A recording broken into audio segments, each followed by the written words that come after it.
Assalamualaikum warahmatullahi wabarakatuh.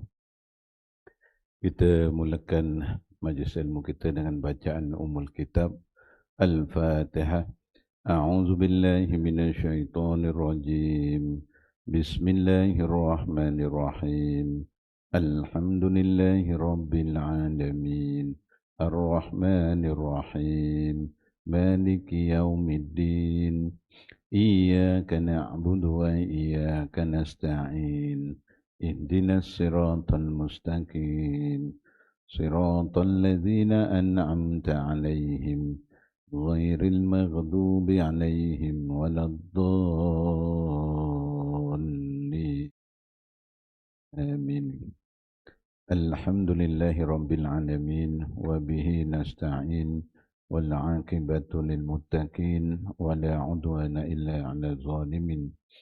أشهد أن لا إله إلا الله وحده لا شريك له وأشهد أن محمدا عبده ورسوله. اللهم صل على سيدنا محمد وعلى آله وصحبه أجمعين. سبحانك لا علم لنا إلا ما علمتنا إنك أنت العليم الحكيم. رب اشرح لي صدري ويسر لي أمري واحلل عقدة من لساني يفقهوا قولي. اللهم افتح علينا فتوح العارفين بحكمتك وانشر علينا برحمتك وذكرنا ما نسينا وعلمنا ما جهلنا يا ذا الجلال والإكرام. اللهم ارزقنا فهم النبيين وحفظ المرسلين وإلحام الملائكة المقربين ولا حول ولا قوة إلا بالله العلي العظيم. Amma ba'. Yang dimuliakan Tuan-Tuan Imam, Tuan-Tuan Bilal, Tuan-Tuan Siak, pengurusi dan ahli jawatan kuasa surau, hadirin hadirat muslimin muslimat yang dirahmati Allah sekalian. Pertama-tamanya marilah kita sama-sama merafakkan syukur kita kepada Allah Subhanahu wa taala kerana dengan limpah rahmatnya kita pada malam ini sama-sama dapat berada di surau. Kita dapat menunaikan solat maghrib secara berjamaah dan alhamdulillah kita dapat duduk dalam majlis ilmu. Mudah-mudahan keberadaan kita dalam majlis ilmu ini Allah Subhanahu wa taala akan menurunkan rahmat kepada kita semua insya-Allah. Baik, tuan-tuan dan jamaah yang dirahmati Allah sekalian, insya-Allah malam ini kita menyambung pengajian kita dalam ilmu faraid. Jadi kita berada pada tajuk yang penting, iaitu tajuk tentang pengiraan. Ada apa putih ada tak? Okey, pengiraan. Jadi sebelum ni kita berada pada cara untuk mencari asal masalah. Ada. Asal masalah ni merupakan nombor angka yang paling kecil yang terbit daripada fardu atau cabang-cabangnya yang mana daripadanya dapat diketahui darinya habuan harta pusaka kepada waris-waris tanpa berlakunya sebarang pecahan. Kita belajar bagaimana cara nak mengira harta yang ditinggalkan oleh si mati. Baik, tuan-tuan, ianya penting untuk kita ketahuilah, walaupun kita tak dapat nak menguasai sepenuhnya, sekurang-kurangnya kita faham dan maklumlah tentang yang dikatakan cara untuk membuat pengiraan dalam harta pusaka ataupun pembahagian harta pusaka. Baik. Okey.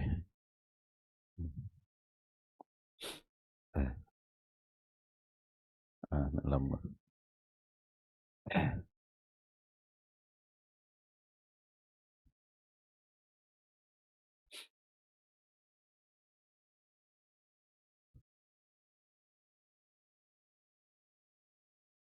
Okey, boleh.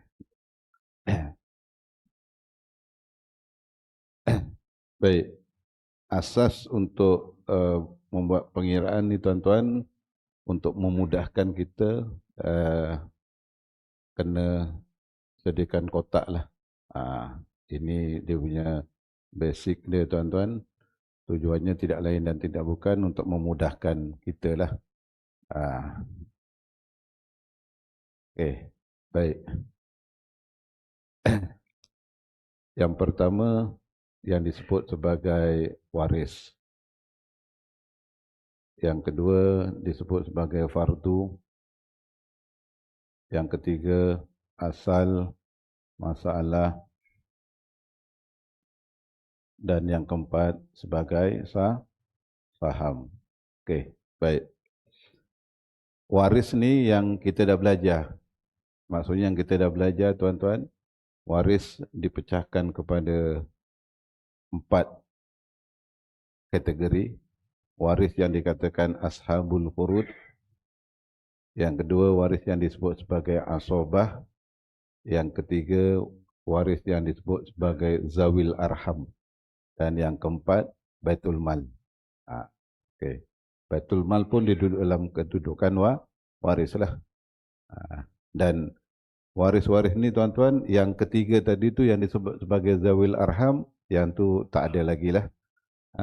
Dia tertolak. Kenapa tertolak? Sebab dah ada baitul mal. Baik. Jadi waris ni terpulang lah. Kalau saya mati, mungkin warisnya gini.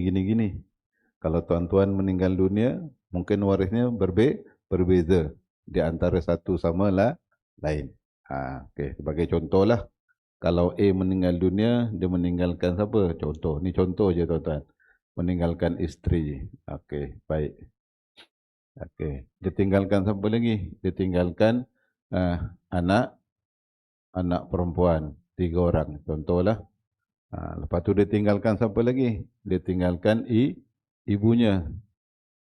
Dia tinggalkan siapa lagi? Dia tinggalkan bapa. Siapa lagi yang disebut sebagai waris? Contoh, dia tinggalkan saudara perempuan seibu sebapa 2 orang. Ini contohlah. Ini saya main letak je lah. Ini waris. Kalau isteri ni waris yang disebut sebagai ashabul furud. Anak perempuan pun waris ashabul furud. Waris ashabul furud ibu, bapa ni adalah waris ashabul furud, ataupun dia boleh duduk dalam waris asobah.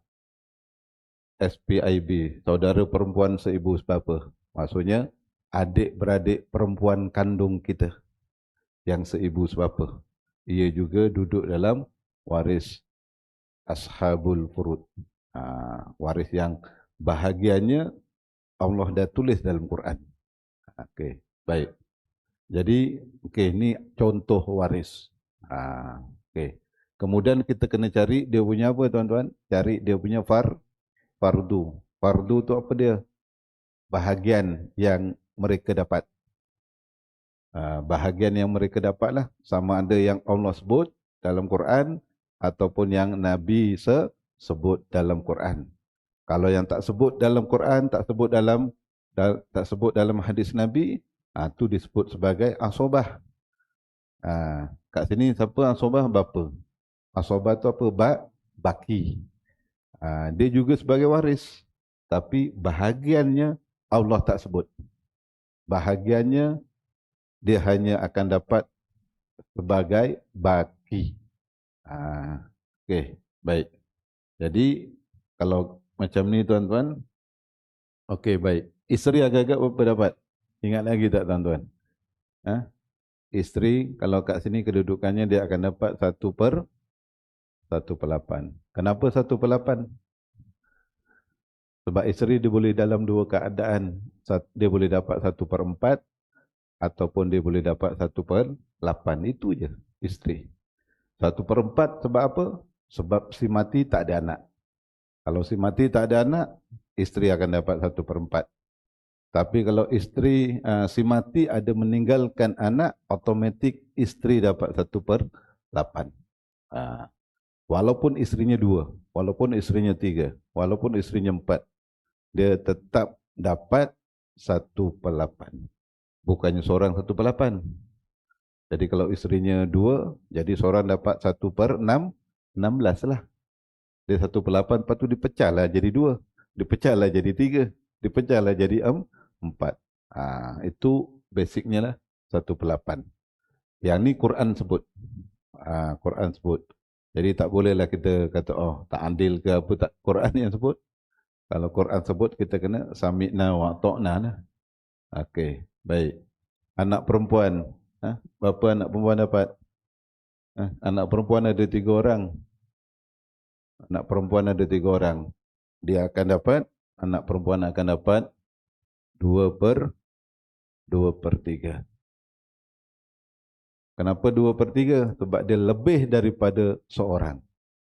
2, 3 dan ke atas. Automatik dia dapat 2/3. 2/3 tu nanti dikongsilah dengan 3 orang lah.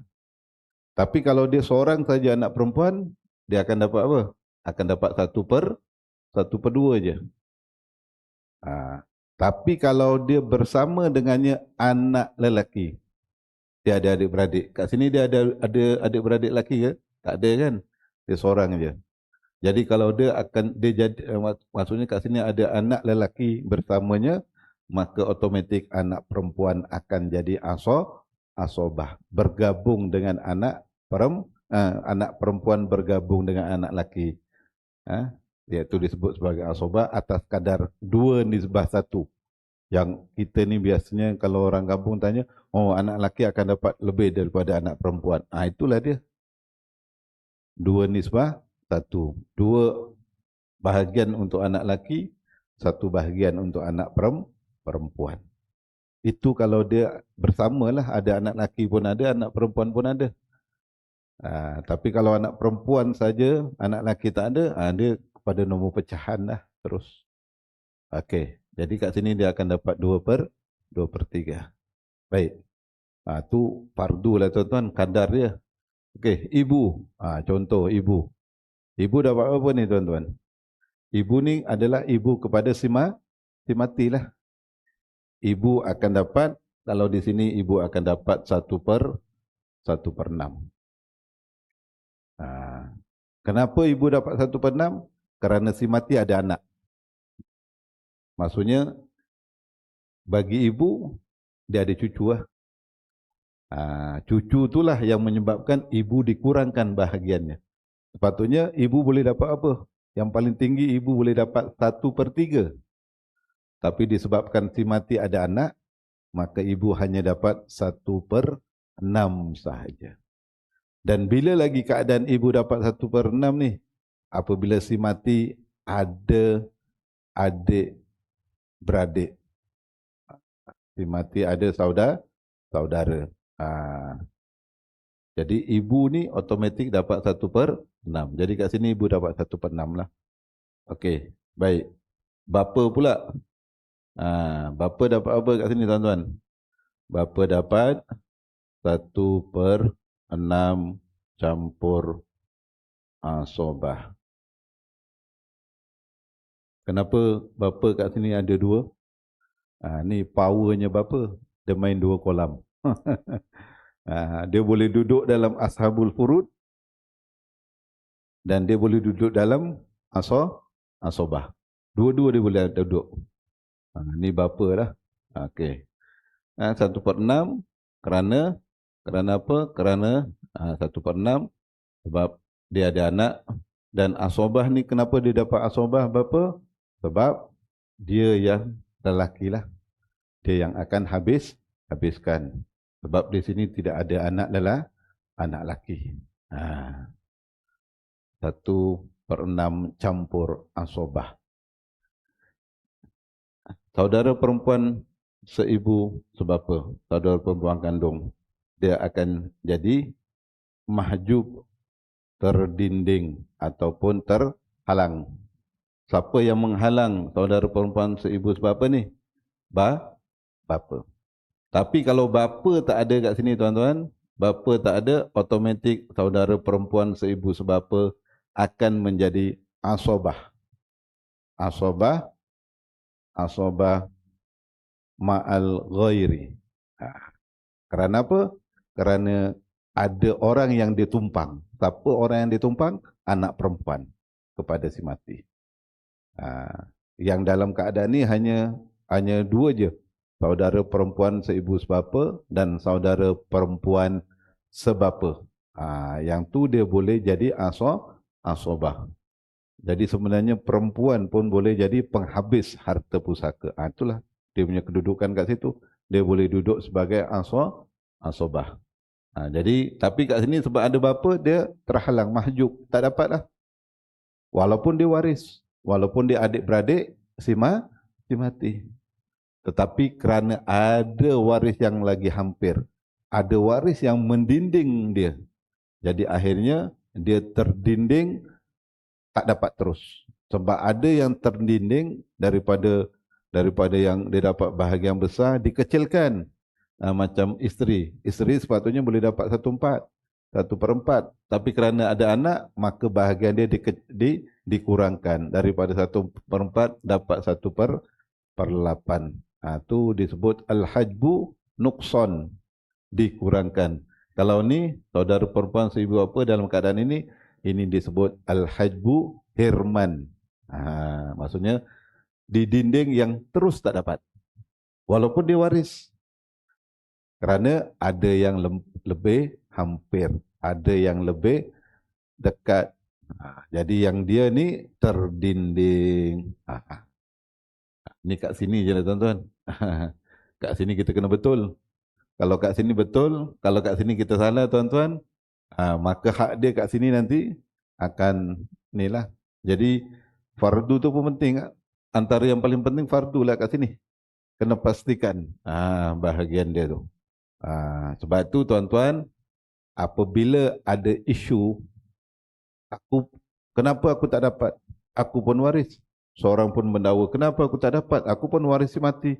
Semua mendakwa waris si mati. Okey? Yang paling senang, nak dapatkan ni, siapa yang layak ni, tuan-tuan ni, kat mana nak dapatkan perintahnya? Pergi mahkamah syariah.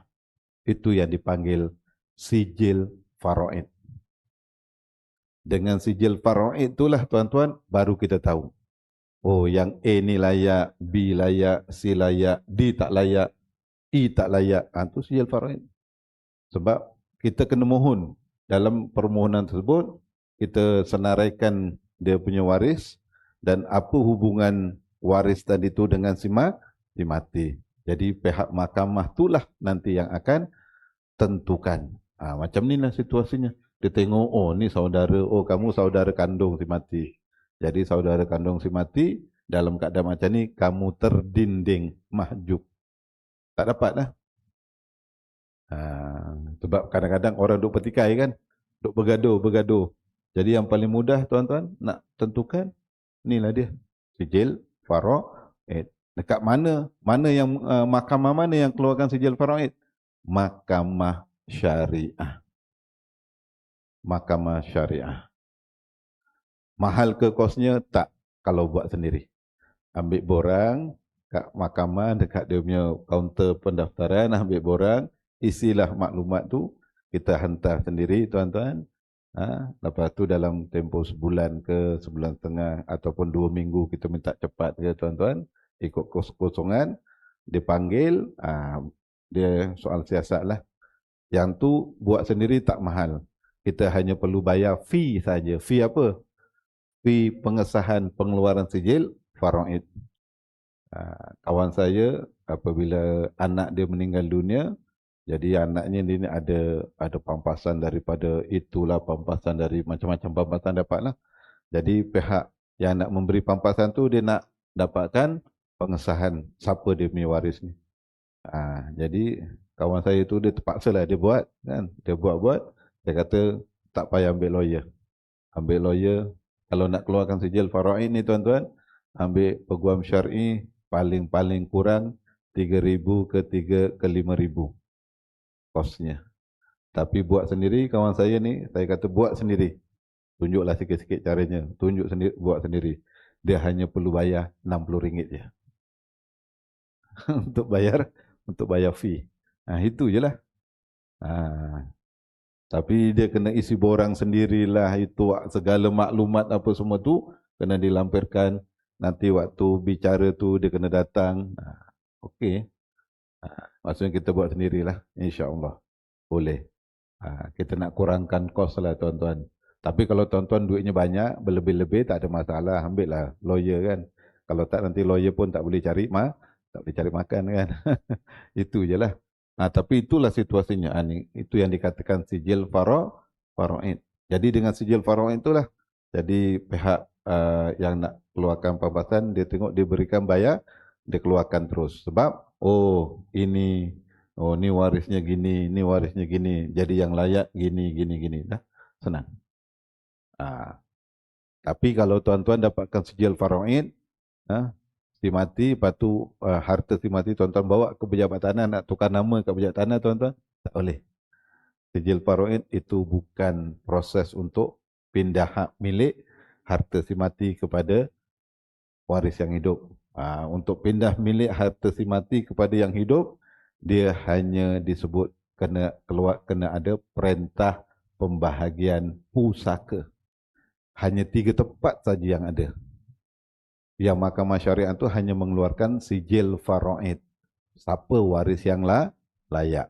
Tapi untuk perintah, dia hanya 3 saja institusi yang wujud kat Malaysia. Yang tuan-tuan boleh pergi kat situ. Yang pertama apa dia? Ingat lagi tak? Pertama, Amanah Raya Berhad. Kalau di Selangor cuma ada satu tempat je dekat Shah Alam. Sebelah pejabat, sebelah Perkeso tu, KWSP kat Shah Alam, sebelah 11 tu, yang ada TM tu, kat sebelah tu ada. Okay. Yang kedua apa dia? JKPTG, Jabatan Ketua Pengarah Tanah dan Galian. Itu untuk pusaka kecil. Dia saja yang layak untuk mengeluarkan perintah. Dan yang ketiga, Mahkamah Tinggi Sivil. Tu adalah bezanya di antara 3 institusi itu. Kalau si mati meninggalkan harta bentuknya gini, gini, gini, nilainya gini, gini, ke mana kita nak pergi? Kena tahulah macam tu. Itu dia punya proses. 3 inilah yang boleh mengeluarkan sijil. Daripada sijil itulah, tuan-tuan, okey, tanah, si mati tinggalkan tanah. Jadi dengan perintah pusaka tersebut, dengan bawa geran-geran tanah, dokumen-dokumen, bawa ke pejabat tanah bahagian pendaftaran, barulah nanti geran tanah tu boleh ditukar nama daripada si mati kepada waris. Itu dia proses lah tuan-tuan. Yang ni yang kadang-kadang orang tak buat. Kenapa tak buat? Lambat tu biasalah tuan-tuan. Sebab bukan kita seorang pelanggan. Pelanggannya ramai. Yang mati pun ramai harta. Lambat sebab kita tak buat. Dia ada SOP lah tuan-tuan. Dia punya SOP-nya daripada mula hantar permohonan hingga keluar dia punya surat perintah tuan-tuan, SOP-nya 5 bulan. Komplit, siap. Tapi kalau tuan-tuan tak buat, agak-agak berapa tahun tak siap-siap. Sebab tak buat permohonan. Saya baru je bantulah ada satu pakcik itulah. Warisnya tuan-tuan yang paling muda, 74 tahun. Waris yang paling tua 89. Hampir dah nak pergilah tu. Kalau tak dibuat, tak dibantunya tuan-tuan, itu pun baru dia sedar. Dah sedar lama dah, tapi buat tak tahu je. Yang penting tak bulan dia bayar cukai tanah. Itu je. Tapi namanya, tanah yang duduk atas nama siapa tuan-tuan? Nama si mati. Kalau tanah tu masih nama si mati, dari segi ekonomi macam mana tuan-tuan? Adakah dia ada nilai? Ada siapa yang sanggup beli? Kalau tuan-tuan nak jual, ada siapa yang sanggup beli tuan-tuan? Tak ada siapa sanggup beli. Dan nilainya akan jatuh. Tapi apabila dah bertukar menjadi nama yang hidup, dia punya nilai itu tinggi. tuan-tuan yang dapat sebagai waris nak jual pun boleh. Orang pun sanggup beli. Itulah dia. Okey, itu contohlah. Okey, baik. Berbalik kepada ni. Okey, ini dia punya situasi. Baik. Macam mana nak kira tuan-tuan? Yang ni yang kita nak cari, yang belajar. Macam mana nak cari nombor asal masalah. Bulan lepas kita cari nombor asal masalah jika warisnya asobah saja. Betul? Jika warisnya asobah. Maksudnya warisnya, contoh, warisnya 5 orang lelaki. Warisnya cuma 5 orang lelaki. Jadi fardunya apa? Contoh, kita buat ni, kita tinggalkan. Ni yang minggu lepas pula. Okey, warisnya anak lelaki 5 orang. Itu je. Jadi fardunya berapa? Fardunya asobah. Sebab ada anak lelaki, ada tak nombor pecahan disebut dalam Quran? Ada tak anak lelaki dapat 1/2? Ada tak anak lelaki 1/4? Tak ada. Tak disebut. Jadi disebut sebagai asobah. Asobah ni apa? Dia hanya akan dapat baki ataupun dia akan habiskan jika waris lain tak ada. Jadi asobah lah. Jadi dia punya asal masalahnya kat sini berapa? 5. Sebab 5 orang. Ni nombor asal masalah ni lah dia. Nombor asal masalah yang kita duk cari kat sini. Okey, contoh kat sini. Kat sini anaknya ada, anak lelaki ada 5, campur satu lagi anak perempuan ada 5. Anak perempuan ada 5. Dia punya fardunya tetap asobah. Sebab anak lelaki bergabung dengan anak perempuan, dia jadi asobah bil ghairi. Jadi dia bergabung lah. Jadi tetap asobah. Jadi asal masalahnya 2 nisbah 1 lah. Anak perempuan, anak lelaki 5, jadi dia akan jadi 10, anak perempuan 5. Jadi 10 campur 5, dia punya asal masalahnya adalah 15. Jadi seorang anak lelaki, kalau kat sini sahamnya seorang anak lelaki akan dapat 2 bahagian. 2 bahagian, 2 bahagian, 2 bahagian, 2 bahagian. 1, 2, 3, 4, 5. Anak perempuan akan dapat 1 bahagian, 1, 3, 4. 1, 2, 3, 4, ni 5. Macam tu lah. Itu cara penyelesaian lah. Itu kalau warisnya hanya asobah. Tetapi kat sini tengok tuan-tuan. Yang asobah pun ada. Yang ni banyak nombor pecahan. Jadi macam mana nak cari nombor pecahan asal masalah yang datang daripada nombor pecahan. Baik. Malam ni saya hanya nak tunjuk yang shortcut saja. Bukan yang teori dalam ilmu ni. Kalau yang teori itu dia ada disebut sebagai tamassul, tadakhul, tabayyun, tawafuk. Tu detail lah tuan-tuan. Tapi malam ni saya hanya nak bawa yang apa? Yang shortcut. Kita ni kan jenis nak orang kata nak cepat. Nak cepat. Kalau kita menghadap kitab betul-betul, kita kena detail satu-satu tu lah. Yang tamassul tu macam mana, yang tadakhul tu macam mana, yang tawafuk tu macam mana, yang tabayyun tu macam mana. Tapi daripada prinsip tadi tu tuan-tuan, dalam ilmu matematik kita dah direngkaskan. Disebut sebagai apa dia? Nombor gandaan sepunya sekecil. Ni kalau yang belajar matematik, tahulah tu. Nombor gandaan sepunya sekecil. Okey, baik. Jadi nombor asal masalah ni tuan-tuan, secara ringkasnya, dia ada 7 nombor yang perlu letak di sini. 7 nombor. Dia tak lari. 7 tu je lah. Kalau kita tengok pada prinsip yang tadi tu, yang tamassul lah, yang tadakhul lah, yang tawafuk, tabayun, dok kira pusing-pusing, akhirnya akan jumpa 7 saja nombor yang perlu diletak untuk menjadi nombor asal masalah. Okey, baik. Nombor asal masalah ni sebenarnya tuan-tuan, dia terbit daripada mana? Daripada makhraj pecahan, nombor pecahan. Kita dia ambil daripada nombor penyebut daripada pecahan. Kalau kat sini nombor penyebutnya berapa? 8, 3, 6, 6. Itu disebut nombor penyebut.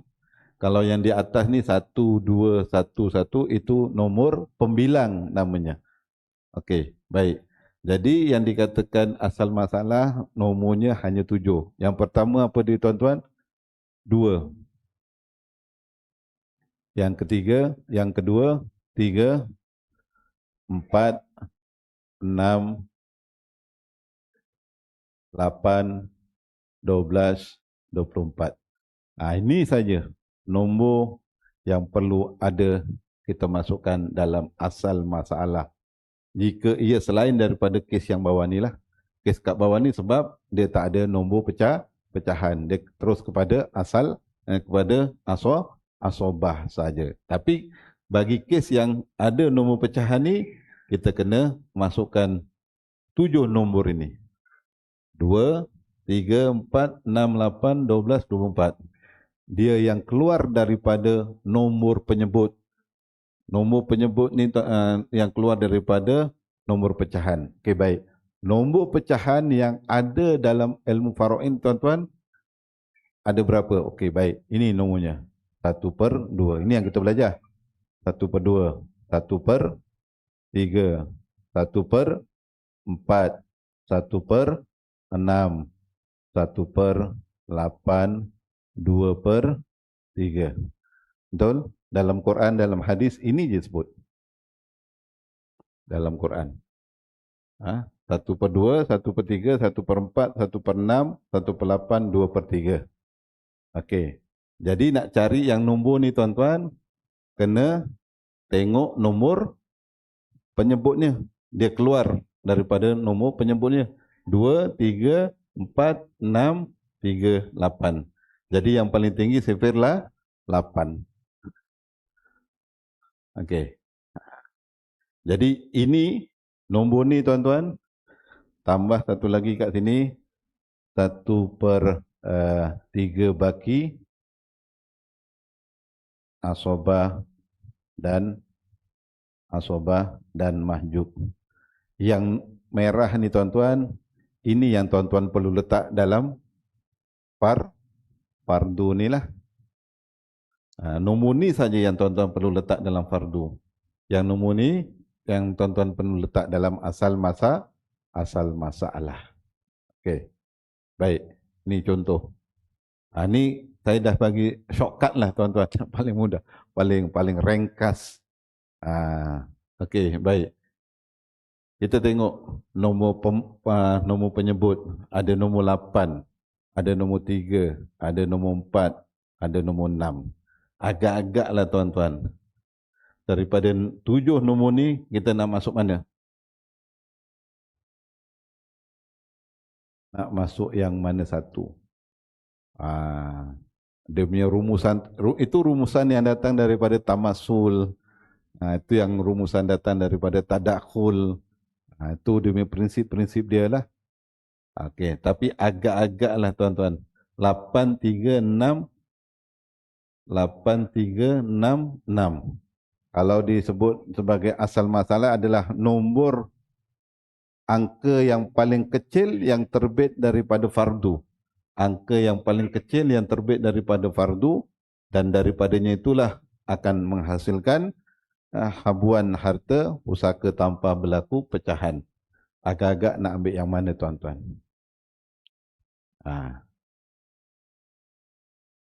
Ambil mana? Yang paling kecil, nombor paling kecil yang boleh dibahagikan dengan nombor pembawa ni nanti. Kalau contoh tuan-tuan ambil 2. 2 boleh bagi 8 ke tak? 2 bagi 8 boleh tak? 2 dibagi 8. Dia mesti kena nombor genap. Dia mesti kena nombor penuh.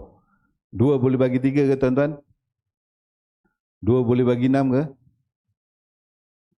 2 boleh bagi 6? Tak boleh. Okey, baik. Kalau tuan-tuan kat sini letak 3. 3 boleh bagi 8? Boleh bagi, tapi dia akan jadi perpuluhan-perpuluhan pecah ni kan. Dia kena mesti 8 bagi 2, 4. 8 bagi 2, 4. Dia tepat. Dia tak boleh 1.3, 1.4, tak boleh. 3 pun tak boleh juga tuan-tuan. Ataupun paling mudah gini. Nombor pembawah dia ada 8, ada 3, ada 6. Ini 6. Okey. Ini CP8, CP3, CP6. Okey, 8. Lepas 8, 8 kali 2, berapa? Kena buat gandaan. Sebab tu yang katakan nombor gandaan sepunya kecil. 8, lepas tu 6, 16. Lepas 16, 20, 24. Okey.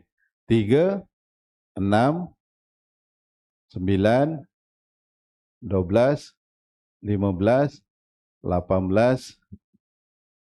Lepas 18, 21. Betul. 21 baru 24. Paper 6, 6, 12, 18, 24. Baik. Dia jumpa kat mana?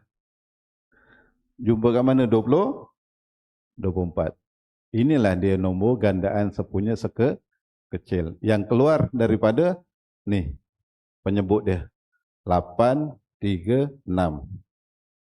Nombor gandaan sepunya kecil yang paling kecil.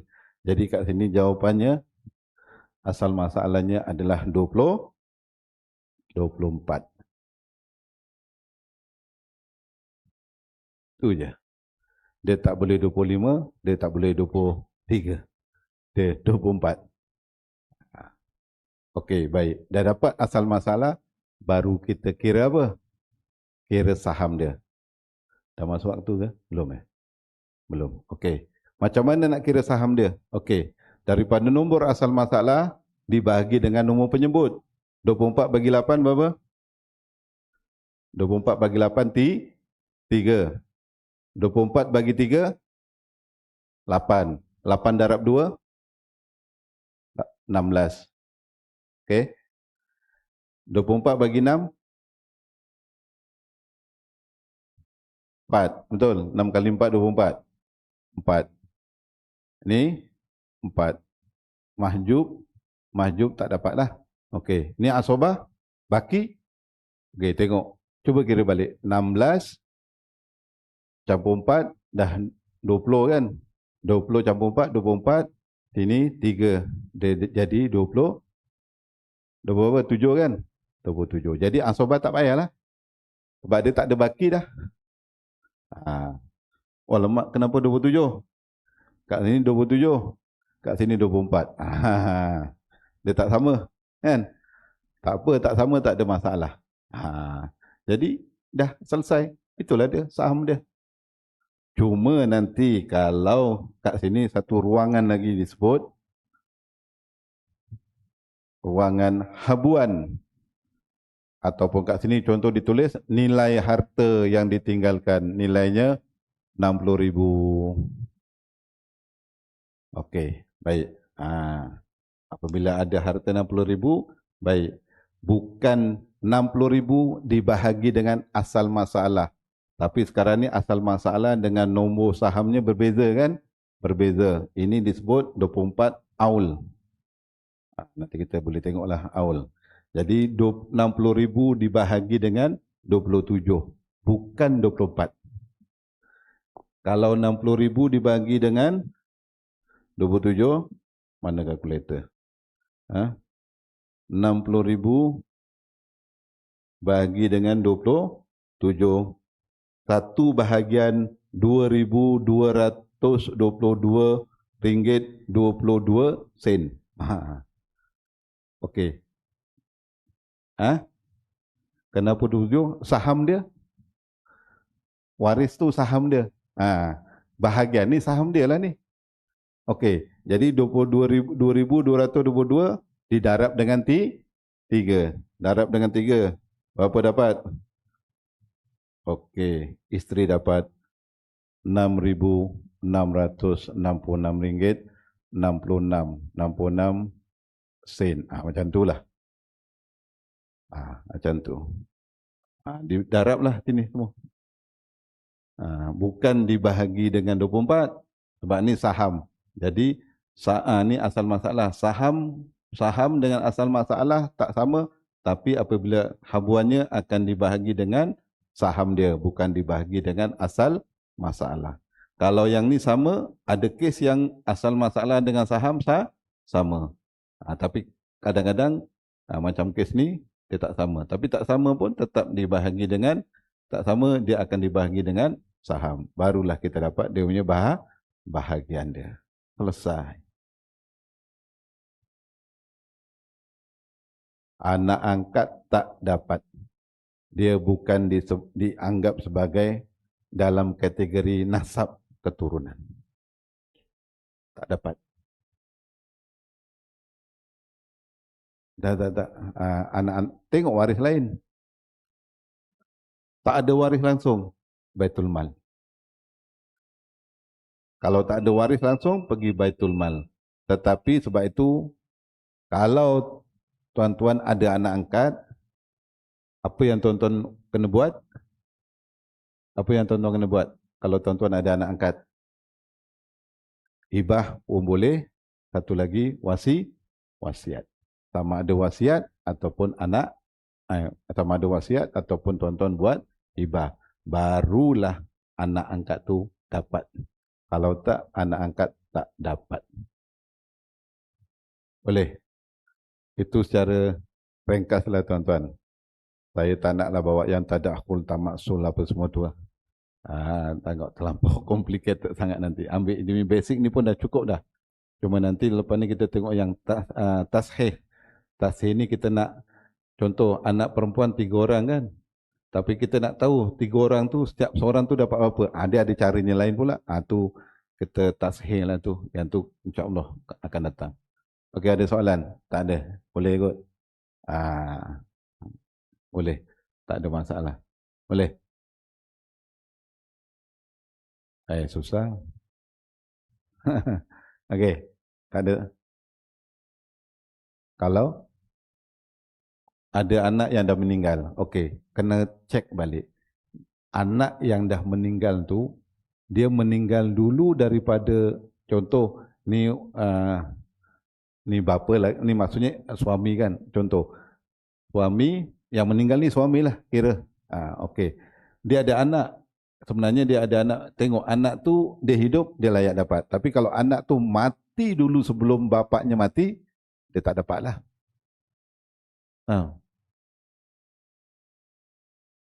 Walaupun dia ada cucu, tengok dia ada waris lain ke tak. Sebab dia cucu tu tengok ada tak yang menghalang cucu tu. Dia tengok waris tu, dia betul dia maksudnya dia cucu kepada si mati. Tapi ada tak yang menghalang cucu? Sebab cucu pun sebagai waris. Tapi ada tak yang menghalang? Kalau tak ada, dia layak dapat. Kalau ada yang menghalang, dia tak dapat. Itu banyak kes lah. Nanti kita boleh tengok contoh yang macam tu. Okay. Hukum faraid hukum Allah, bukan hukum manusia, tuan-tuan. Kalau tak ikut, berdosa ke tak? Kita di Malaysia ni tuan-tuan, kita diberi pilihan. Apabila kita pergi proses pembicaraan dekat pejabat pembagi pusaka tuan-tuan, kita diberi pilihan sama ada kita nak buat pembahagian tadi tu secara faraid ataupun kita nak buat secara muafakat. Itu je. Kalau cara muafakat, daripada 10 orang waris dia nak muafakat, tapi daripada 10, 2 tak nak muafakat, 2 nak faraid. Jadi yang 2 ikut faraid, yang bakinya ikut muafakat. Itu je.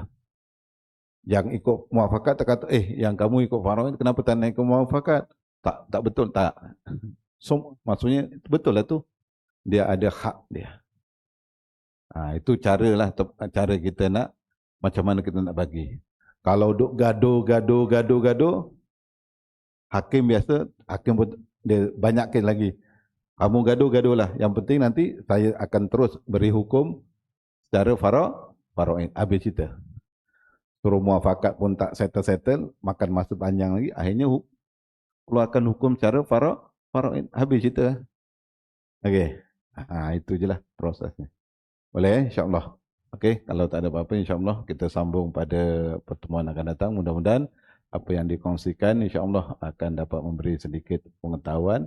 InsyaAllah akan datang kita akan tengok lagi beberapa contoh yang tadi macam kes cucu kan.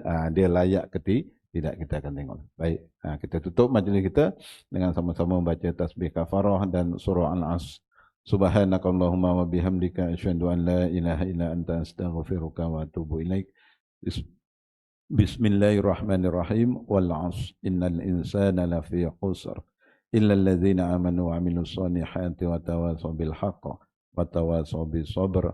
Wabillahi taufiq wal hidayah. Assalamualaikum warahmatullahi wabarakatuh.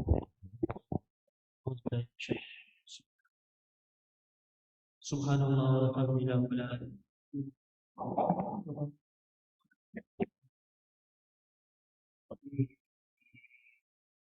Allahumma sholli